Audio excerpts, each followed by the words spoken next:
Hi, I'm Sarah Marie Mullen, and I play the Celtic harp at Renaissance festivals all over the country. You may have seen me most recently at the Arizona, Carolina, and Scarborough Renaissance festivals. Today, I'd like to play some of the music of Ireland for you, starting out with one of my favorite Irish legends. This is the story of Dagda and the three strains of Irish music. Now, Dagda is a pre-Christian Irish deity. And he has many treasures. He has a sword that can never fail him in battle. He has a cauldron that can bring his fallen soldiers back to life. But his greatest prize is his harp, Wetna, which has the power to move men's souls. Now, Dagda's sometime consort in these stories is a river goddess named Bonny, from whom the river Boyne derives its name. And at the beginning of this tale, Bonny is pregnant with triplets. When it comes time for her to deliver her children, Dagda dutifully sits by her side and plays for her. The first birth is very difficult, and Bonny cries out in pain as her first child is born. And so Dagda names this child, and the music he is playing, Goltree. And this is the music of sorrow. The second is easier. Bonny laughs as her second son is born, and so Dagda names this child, Gantree. And this is the music of joy. Bonny is exhausted by the time her third child comes. She falls asleep.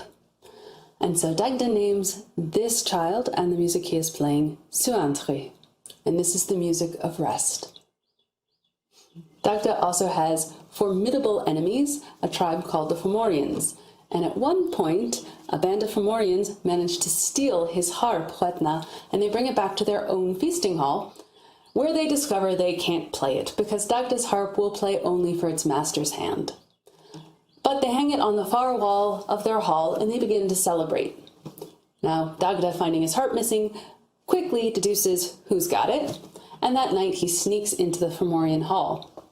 He sees his harp hanging on that far wall, and so he calls to it, and his harp flies into its master's hands, killing a number of Fomorian warriors as it traverses the hall. So now Dagda does have his harp back, but he is standing in the middle of the feasting hall of his bitter enemies who have just watched many of their comrades being bludgeoned to death by a magical flying harp. This is perhaps not an ideal situation, but Dagda thinks quickly and he begins to play.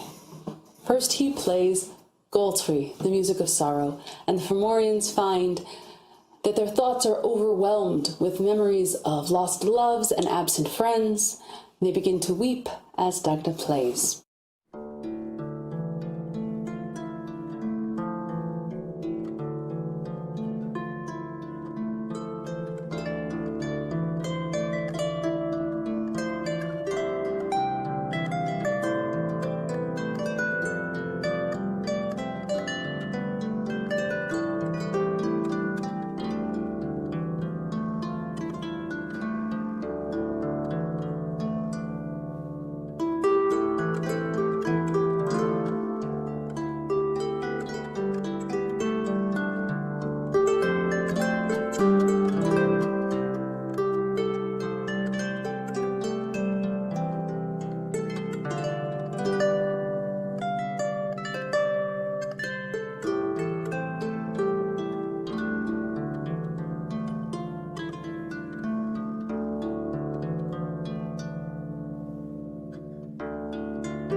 Dagda hasn't escaped yet, but quickly he begins to play again, and next he plays Gantree, the music of joy.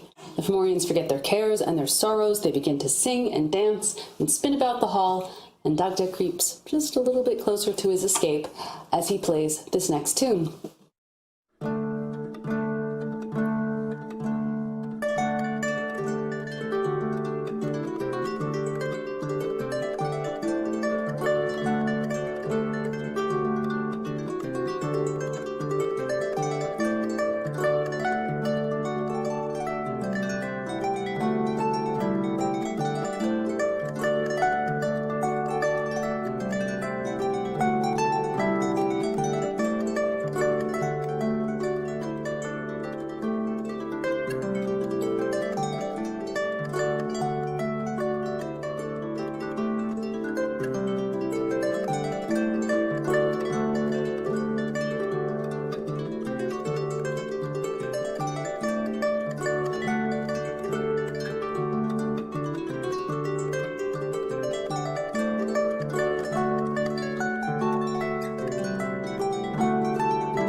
Now, he hasn't escaped yet, but he begins to play one final tune. He plays Suantri, the music of rest. And now the Fomorians find that their limbs have grown heavy. They can barely keep their eyes open. And slowly they sink to the floor of the hall and begin to sleep. And finally, Dagda can escape with his harp as he plays this tune.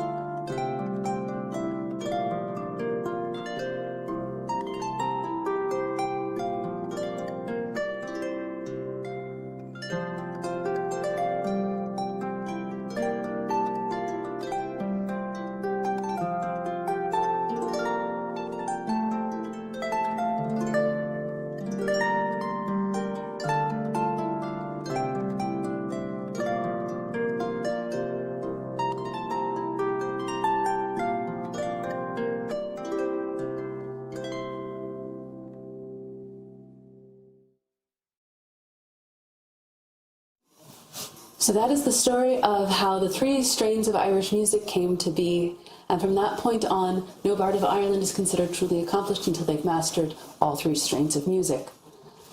Now let's move from Irish legend to Irish history. This next tune is about a very colorful woman from Irish history, one of my favorites, Grania or Grace O'Malley. Now Grania O'Malley is born in the first half of the 16th century. Her father is chieftain of the O'Malleys, and that makes him a very powerful person in Ireland at that time. He also has a fleet of ships, and he's in trade. When Grania is a young woman, she asks if she can go to sea with her father, but he tells her no, women can't be aboard the ships because their long hair would get tangled up and in the way. Well, Grania comes back the next day with all of her hair cut off. Her father is forced to allow her to come to sea with him. Eventually, she becomes a very capable seawoman and follows in her father's footsteps as the chieftain of the O'Malleys. So she rules a large portion of Connaught for the latter half of the 16th century. She has a string of castles along the coast, and she, of course, has that fleet of ships, which she uses both for trade and to levy taxes on vessels in her territorial waters, which, of course, a great many people consider to be an act of piracy. In fact, the English called her the Irish Pirate Queen. But she had a different nickname among her own countrymen, harkening back to her early years. They called her Granuaile, and that's the title of this next tune. It translates as Grace the Bald.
That melody was probably written not terribly long after Grania died in 1603.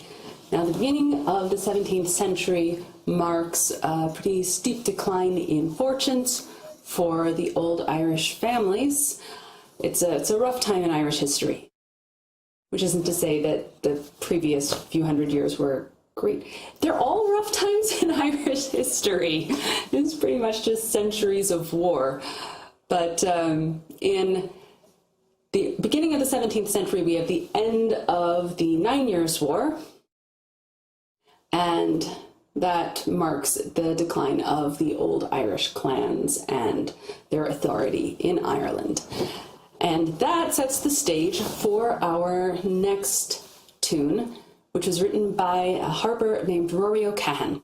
So Rory O'Cahan is born during the 16th century, sometime mid to late 16th century, and he is a member of the Cahan family, which is a very powerful family at that time, and he's born blind, but he's still a member of Irish nobility. He is taught to play the harp, because that is a traditional occupation for the blind. Now, his family ends up going into exile. So after the 9 Years' War, King James, who's the new king, offers peace terms, and some of the families accept them. Some of them decide that they just don't want to live with diminished lands and wealth, and they go abroad. Rory O'Cahan's family is one of these, and that is perhaps why he ends up spending most of his adult life in Scotland, touring and performing with his harp. Now, at some point in the early 17th century, he visits the home of a Lady Eglinton. Lady Eglinton is unaware of his rank and his background. And so she simply commands him to play her a tune. Well, he's insulted at being addressed as if he's a servant, and so he leaves. Of course, Lady Eglinton inquires as to why he left so abruptly, and she's informed of his family, and so she's embarrassed by this breach of etiquette. She sends a note of apology over to him, and he comes back sometime later and presents her with this melody in honor of their reconciliation. It's his most famous tune. It's called "Give Me Your Hand."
Now, it's been often noted that there are a handful of topics that show up over and over again, not just in the music of Ireland, but in Celtic music as a whole. So things like, the English have stolen all of my cows, or fucking fairies. But most prominent, I would say, the classic is the melancholy love song, right? Those come up all the time. In this next melody, it perfectly encapsulates that entire genre of Irish music in its title alone. This melody was written in the mid-17th century by a harper named William Connellan. William and Thomas Connellan were brothers who both played the harp in Ireland and I think also in Scotland at that time. The tune is Love's a Tormenting Pain.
The music of Rory O'Cahon and William and Thomas Connellan have a great effect on this next harper, Turlough O'Carolan. Carolan is by far the most famous of the Irish bards. He's born in 1670. His family are employed by the McDermott Rowe family, and Mrs. McDermott Rowe is paying for young Turlough to go to school, but unfortunately, sometime in his teens, he contracts smallpox, and while he survives the disease, he does lose his sight to it. And so, his patron pays for him to have lessons at the harp, and when he comes of age, she buys him a harp and a horse and employs a guide for him, and he begins to make his way in the world as an itinerant musician. He travels all over Ireland, visiting and performing for the landed gentry, and in exchange for the hospitality and the support of his hosts, he composes tunes in their honor. These are his planksties. It's a term he may have coined that could be roughly interpreted as thank you to or tribute to. He wrote 176 planksties for his various patrons. He was quite prolific. I'm going to play you, I think actually it might be the very first O'Carolan tune I ever learned. This one is Planksty Burke, which I've been playing for, I think 29 years now, but I still really love this one.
This next tune is another one of Carolan's planksties. Now, it comes a little bit later in his life. Carolan has been suffering from poor health for some time, and so he goes to a doctor. The doctor tells him, if you expect to recover, You must stop drinking. Well, Turlough O'Carolan is almost as famous for his drinking as he is for his music. But he does as the doctor orders. This doesn't make him feel better. In fact, he feels a great deal worse, and so he does what many of us would do upon receiving unwelcome medical news. He seeks out a second opinion. This time he goes to Dr. John Strafford. Strafford listens to Carolyn's complaints and says, "I don't know, I think you should start drinking again." Well, Carolyn is so very grateful to the good doctor for that prescription that he writes him a tune in thanks. So this is Planxty John Strafford, but over the years it's become much better known by an alternate title, Carolyn's Receipt for Whiskey.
You get a sense of how happy Carolyn was when he wrote that particular melody.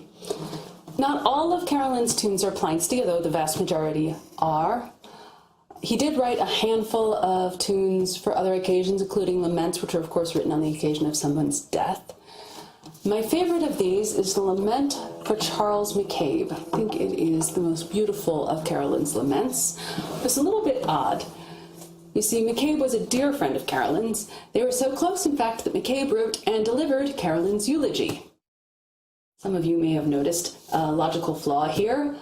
Clearly, McCabe has to have outlived Carolyn to have done so. So how does it come to be that there is a lament for Charles McCabe? Well, it starts out, as many stories about Carolyn's life do, in a pub. Carolyn and McCabe get into a drinking contest. The loser has to pay the bar tab. Well, McCabe passes out at the bar.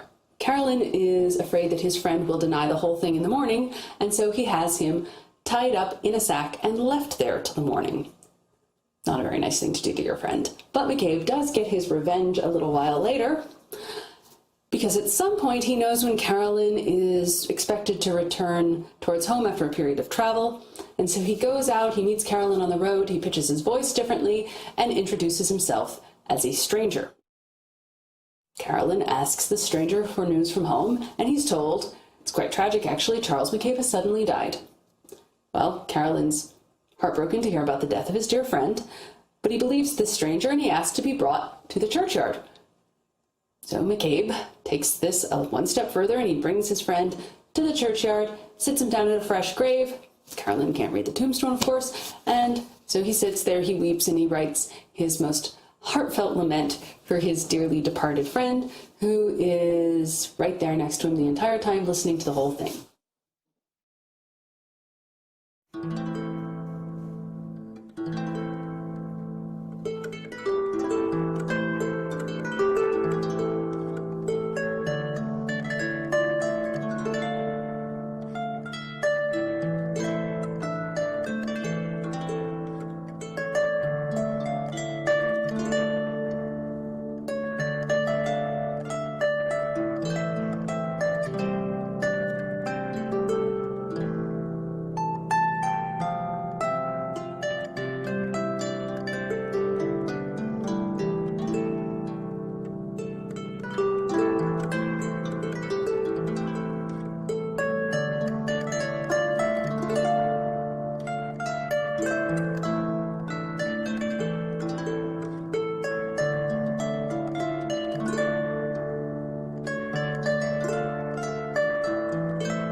think that's around what I have time for today, but I would like to finish the show with one of my own compositions.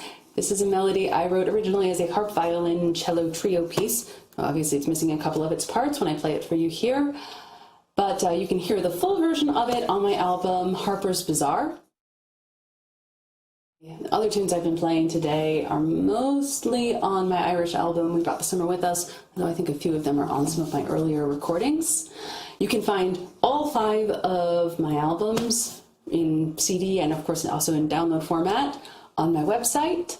I do have a Patreon page, which features not just my music, but also my husband's. He is also a musician. And we will be putting out music there every month, so there's all sorts of fun stuff if you'd like to check that out. And of course, I'm also happy if you choose to tip me. If you've enjoyed this show, gratefully accept tips. So this is the Carousel Waltz.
I want to say thank you so much to Andrew for putting this together, and a huge thanks to my husband, Cyrus Rua, who not only set up all of this gear, because I honestly am not the most tech savvy and have no idea how to do most of this stuff. He is also taking care of our 2 daughters and keeping them quiet, so I don't think you've heard too much thump, thump, thump, thump, thump on the ceiling above me.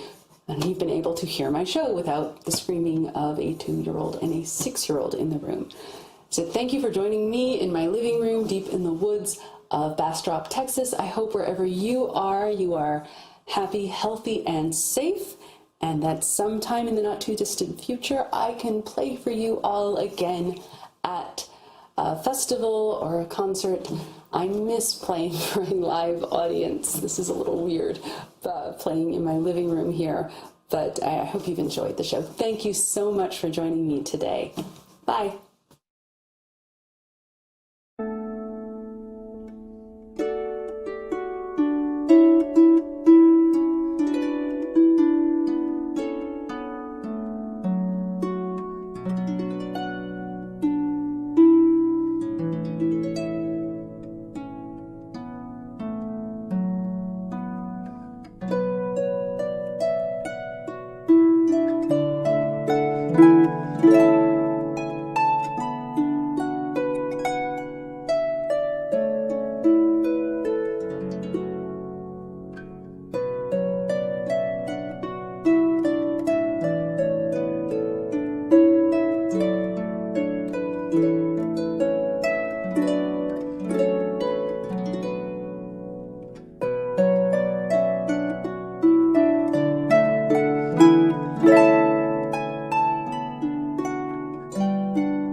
good morrow to those who love me and those who have yet to meet me.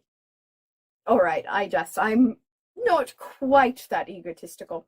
However, I should introduce myself. Indeed, I am Bonny Moffat, traveller and storyteller.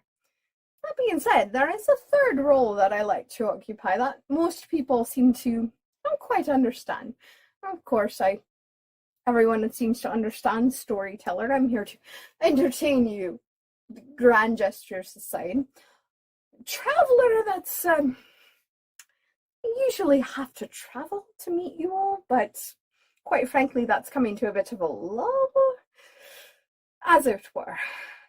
The third one is I am indeed a facilitator. It's kind of someone who likes to make things easy. For example, at festivals, I point you in the right direction wherever you're needing to go. And this, of course, does come from Latin. This is a Latinate word. In case you didn't know, you were going to learn something today. From facile, facile, which means easy, and utitor, which is to make. You put the two together and you've got a facilitator. So, unfortunately, a lot of people seem to think that this means scoundrel or highwayman or pirate or something along those lines. I am here to assure you I am 100% above the board. I am quite a good law-abiding citizen, and if you need any honest proof, I do have my letter. I'm quite well and taken care of by good King James himself. Everything is for the crown, I promise you. Well, I promise him at least. However, that being said, I'm finding myself a bit adrift. I understand the lack of travel. However, I can't quite wrap myself around what a true facilitator should be in this time, so perhaps some of you can help me with that. I could at least use some ideas here. What do you still need help with? I'm gonna hop back to the pirate thing. See, I am not a pirate, just to clarify, but I do like to collect stories about such interesting individuals. And there's one in particular that I'm quite fond of. I'll let you assume why. But her name was Anne. She was born in Ireland to a quite wealthy man and his maid. Already a bit of a rough start. She had a bit of a fraught childhood. So much so that when her father got a governorship in the New World, he actually brought Anne with him in an attempt to give her some fresh air, a new start, that sort of thing. But legend has it that she stabbed a servant girl. Yeah, it didn't quite seem to be doing so well for her. Now, this temper grew legendary to the point that she acted upon this rebellion so much. And when she was still quite young, she married a very poor sailor by the name of James Bonny.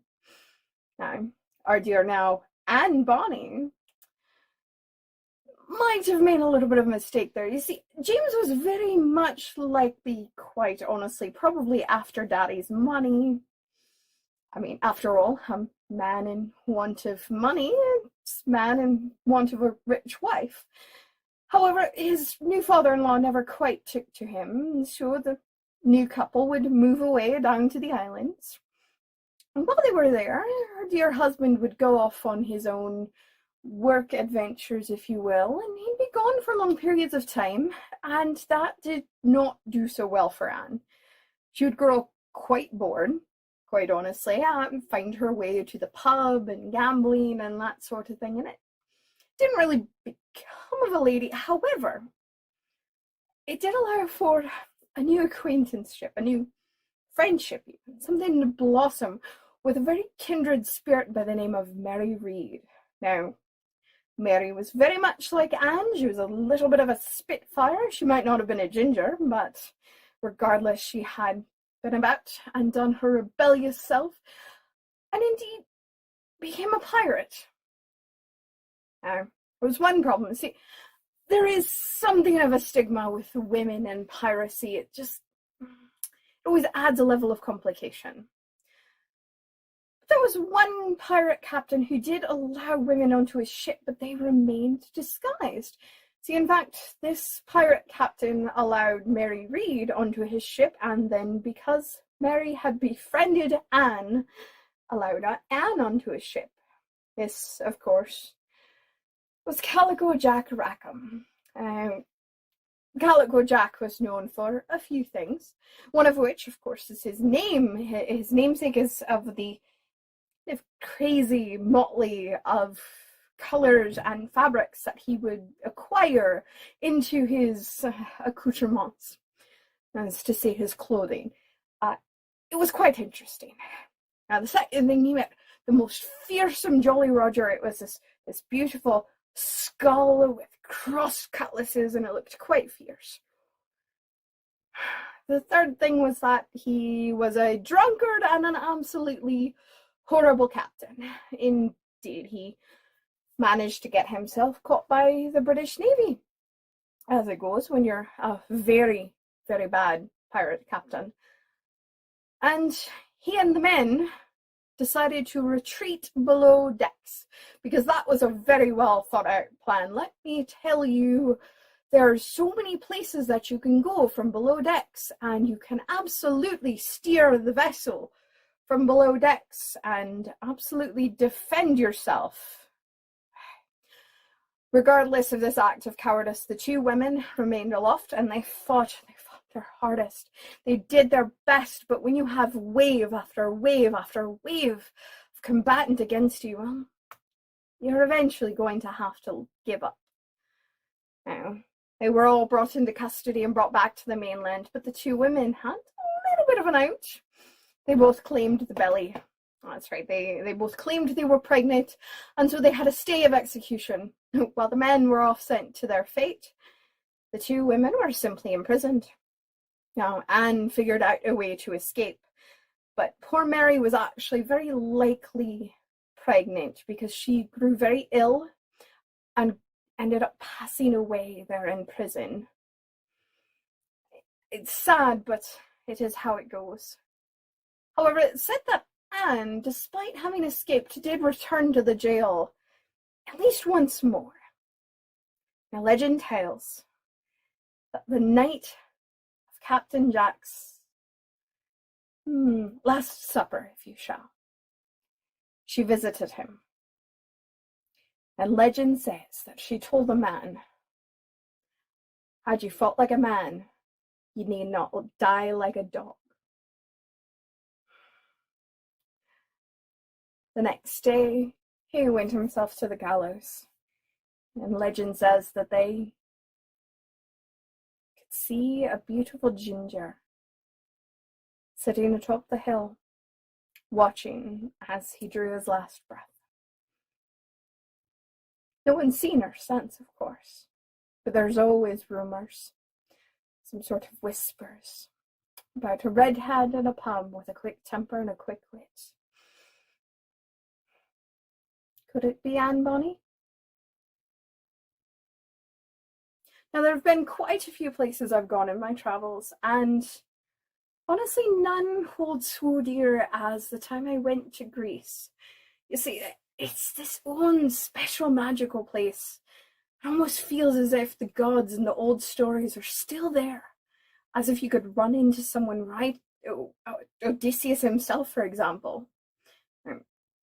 This one, though, it's a very special story to me. See, I do have to introduce you to someone, though, and I beg of you, prithee, do not scream, right? I know I can't hear you, but she'll know, right? So it's okay. This is Arachnelia. Yes, indeed, Arachnelia is a spider. I know many people are quite afraid of spiders. Thank you, sweetie. But indeed, Arachnelia is a direct descendant of Arachne. I know some of you have heard that name before. And in fact, this is one of my most requested stories. This is a mythological tale about Arachne. Arachne was a beautiful teenage girl. She's quite precocious, of course. It seems to be a bit of a theme today. She wasn't of any necessary importance. She's the daughter of a farmer. It's not to say that farmers are not important, but she wasn't perhaps a demigod or the daughter of a hero or anything quite so high up. She was just the daughter of a farmer who happened to have a very special gift. In fact, this special gift was that she was an excellent weaver. Now, this gift is what some might call God's given. We would likely call it a God-given gift. However, of course, the Greeks believed in multiple gods. And this God's given gift was very specifically down from the goddess of crafting and weaving, Athena herself. A little aspect a lot of people don't know about Athena. They think of the wisdom, they think of the war, but they don't think about the fact that she's also the goddess of crafts. Now, indeed, Athena was known for being quite lenient on those that she gave gifts to. If they tended to be a little bit too big of braggarts, she didn't come down so harshly as many of her godly brothers and sisters might have. However, that's not to say that she could have left a hubristic claim, well, unpunished. You see, our dear Arachne was known for both her weaving and her braggartly ways. She would even exclaim that she was far superior to Athena herself in her weaving. And the townsfolk would beseech her to please do not say such things. You'll invoke the wrath of the goddess, and the last thing we need is the wrath of the goddess on our town, and etc. But indeed, it also brought travellers from all about. One such traveller came into town, this little bent old lady with a simple travelling cloak and a stick. Now, the little old lady came about to visit our dear Arachne. Oh, my dear, this is such beautiful work. Have you given thanks to the goddess yet? Of course, Arachne. Nay, I did this myself. No goddess asked me of this. Again, the woman asked, as you will. Have you not? Can you not see that this is a God's given gift? This is most wonderful. Again, Arachne, being a teenager. Nay, old woman. Why would I do such a thing? Now, she asked her thrice, because that is how it always goes. She asked her once more. My dear child, you must give thanks to the gods. At this point, Arachne rebuked the old lady. She told her to be gone, that she would do no giving of thanks, no kneeling at the temple of the gods, that this was finer work than that of Athena herself. I can't quite abide by that. At that point, the woman cast off that travelling cloak, and there stood in most of her divine glory. We won't quite go into why you don't see gods in their full divine glory, but in most of her divine glory, there stood Athena. And of course, naturally, Arachne realizes at this point that she has messed up. She has effectively issued a challenge to the goddess, and sure enough, the two take places for a weaving competition. Now, Arachne sits at her loom, and she must think and think. And finally something comes to her, it makes sense. She's going to do this to attempt to please the goddess in whatever way she can. And she wove this most beautiful tapestry, the best of her work. It's all the Olympian gods, and it looked as if you could knock on Ares' helmet and hear a bit of a ting, and Dionysus is spilling his wine, and it looked as almost you could touch it and be wet. It was that realistic. Of course, at the very center there was the great Zeus, and just off to the right, the dear Athena. This was quite well and good, but there also had Athena, but no need to sit and think about what she was about to weave. In fact, she wove the most beautiful tapestry of all of her father's exploits. Europa and Ganymede and Semele, as might have kind of hinted at earlier, but that's for a older audience, quite an older audience. But they were at the very center. There was the great Zeus with his head being split open by the axe of Hephaestus, and of course Athena leaping out from his forehead It almost looked as if she were leaping out into the world itself. This most beautiful tapestry was the work of a goddess. Do not let any other storyteller tell you as such. Do not buy into the patriarchal mistake intention of certain Latin poets.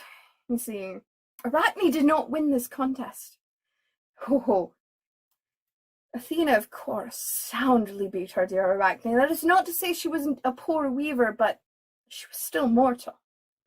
And Athena thought hard about her punishment, because she did not want to flay her open or something along the lines of what Apollo had done.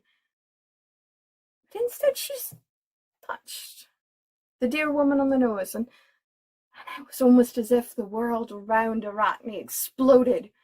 Colors and sensations and everything grew larger. But in truth, she was growing much smaller. Until, when all was said and done, there she hung, set to weave for all eternity.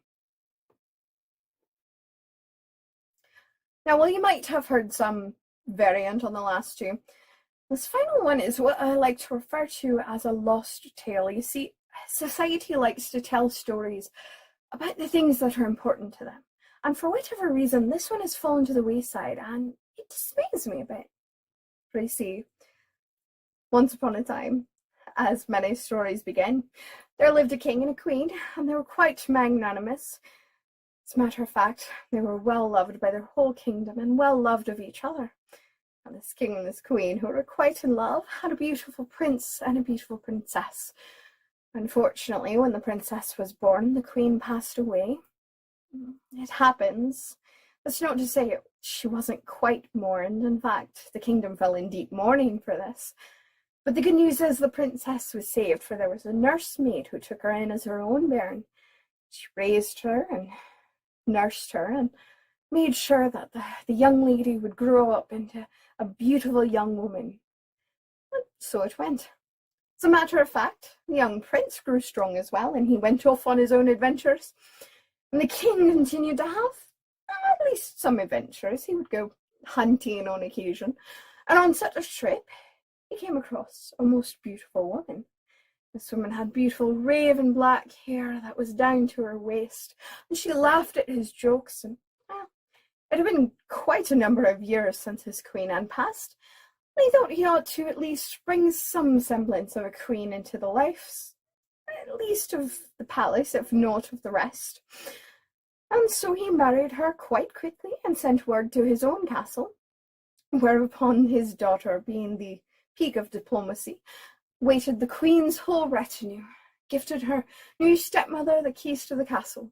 She cried out to her stepmother, she said, "Oh, my dear mother, I do look forward that we should become the best of friends." Now, this would have been quite well, had not someone in the queen's retinue at this point decided to speak up. Is she not the most fairest in all the lands? Such a sweet thing. The two new things you must learn, at least about this new queen, is that she was not exactly what she seemed. Indeed, she was both a jealous woman and an evil purveyor of the dark magical arts. That is to say, she was a wicked witch. There are good witches, but in this case, this was a very bad witch. As such, she retired to her chambers that night and secreted away and found herself into a dark chamber, something that few had even remembered existed within the castle. And there she cursed the princess, so much so that the next morning the whole castle was enshrined in a fog. The princess woke up and she stretched and she felt herself hitting against things that she should not, in fact, the wall and the bed. She stumbled out of bed, bleary-eyed. That's when the chambermaid began to scream. The princess was frightened, so she ran into the hallway, and there more people were screaming. And so she kept running, and everyone was screaming. And even as she went to the great hall, there echoed through all the stone, and finally she ran out the front door. and took flight. For you see, in the night, the princess had been changed into a great, winged, fire-breathing dragon. Now the princess took to flight and flew to the farthest reaches of the kingdom, to the greatest mountain she'd only ever heard of. And she found herself a little cavern that she could sneak into and hide, and she hoped that she would never have to come out again. But as it goes, all things must eat in order to survive, and she found herself having to scavenge the countryside. Well, when you're not quite used to larger limbs and wings and fire breathing, you tend to run into some issues such as accidentally knocking down a fence or setting fire to a barn or something along those lines, at least once or twice. As a matter of fact, this caused quite a bit of strife, and the local townsfolk decided to gather together and address the dragon menace. In this meeting, the soothsayer of the town came forth and said, "Oh, no, you don't want to do that. That is your princess." The townsfolk were, of course, quite shocked by this. Clearly, this was some sort of absolutely horrible curse. And so they asked the soothsayer how they could lift it. Now, the soothsayer, being a purveyor of the magical arts in the good sense, happened to know how to lift this curse. Unfortunately, because it was such a bad curse, there was only one way that this could be done. And so she answered the townsfolk that, indeed, it was true love's kiss that might be able to rescue the dear princess. Well, unfortunately, the princess had many suitors, and, well, they thought about it, and perhaps her brother, except that no one quite knew where he had gone on his adventures, and, well, they didn't know when he'd return. So in the meantime, they decided to set up something of an offering system for their princess.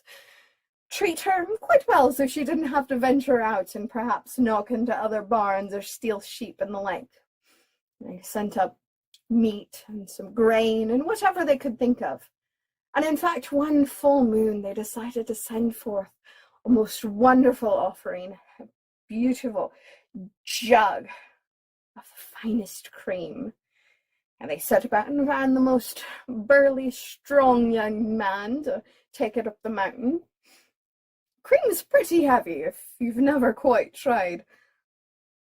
But just as he was about to load up, came a very small, shriveled, gnarled old woman into their midst. A stranger they had not seen before in their parts, but she, racked and bent with pain, called out to the townsfolk, "Nay, I shall do it." They tried to protest because obviously this is a very small, bent old woman, this is a very heavy thing of cream. But she insisted. And she hoisted it up over her shoulder and began up the path before they could protest any further. Now, of course, she was an old woman, so it took her quite a bit of time before she got up that path. It was a little bit closer towards dusk as she reached the cavern. At this point, she set down the jug, just peeked into the cavern, calling out, "Princess! Princess, 'tis I." Sure enough, the princess recognized that voice that comforted her so many times as she was a child. That voice that had belonged to her first best friend. It was the nursemaid. And so she slithered forth. She could not help herself but let down a single crystalline tear.